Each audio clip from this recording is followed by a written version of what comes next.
ഫുട്ബോളിൽ മഹാപ്രതിഭകൾക്കൊപ്പം പന്ത് തട്ടാൻ അവസരം ലഭിച്ച താരമാണ് ബ്രസീലിയൻ സൂപ്പർ താരം മാർസലോ. റയൽ മാഡ്രിഡിൽ കളിച്ചിരുന്ന കാലത്ത് ക്രിസ്ത്യാനോ റൊണാൾഡോയുടെ ഉറ്റ സുഹൃത്തായിരുന്നു ബ്രസീലിയൻ താരം. ഇപ്പോൾ വ്യത്യസ്തമായൊരു ടീമിനെ തെരഞ്ഞെടുത്തിരിക്കുകയാണ് മാർസലോ. ക്രിസ്ത്യാനോ റൊണാൾഡോയെ ഈ ടീമിൽ ഉൾപ്പെടുത്തിയില്ല എന്നതാണ് പ്രത്യേകത.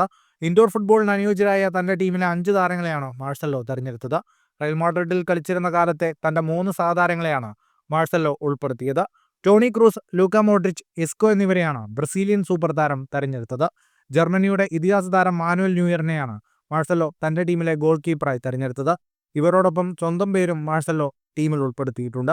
റൊണാൾഡോയെ തന്റെ ടീമിൽ മാർസലോ ഉൾപ്പെടുത്താത്തതിന് ബ്രസീൽ താരം നൽകുന്ന വിശദീകരണം ഇങ്ങനെയാണ്: റൊണാൾഡോ ഇൻഡോർ ഫുട്ബോൾ കളിക്കാൻ ആഗ്രഹിക്കുമെന്ന് താൻ കരുതുന്നില്ലെന്നാണ് മാർസലോ വ്യക്തമാക്കിയത്. ഇതേസമയം കളിക്കളത്തിൽ ഒരുമിച്ച് കളിച്ചിട്ടുള്ള താരങ്ങളിൽ ഏറ്റവും മികച്ച താരമാണ് ക്രിസ്ത്യാനോ റൊണാൾഡോ എന്ന് മാർസലോ ഇതിനു മുമ്പ് തന്നെ പറഞ്ഞിട്ടുണ്ട്. താൻ റൊണാൾഡിഞ്ഞോ, റൊണാൾഡോ നസാരിയോ എന്നീ താരങ്ങൾക്കൊപ്പം കളിച്ചിട്ടുണ്ട്. എന്നാൽ താൻ ഇതുവരെ കളിച്ചിട്ടുള്ളവരിൽ ഏറ്റവും മികച്ച കളിക്കാരൻ ക്രിസ്ത്യാനോ റൊണാൾഡോയാണെന്നാണ് മാർസലോ പറഞ്ഞത്.